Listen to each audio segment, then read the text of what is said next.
బాలు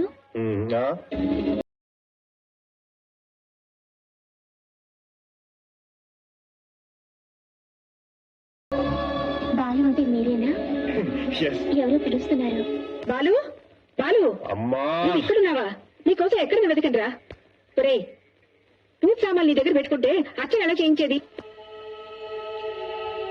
ఒరే అమ్మా నిజంగా నీ దేవుడు చాలా మహిమగల దేవుడమ్మా.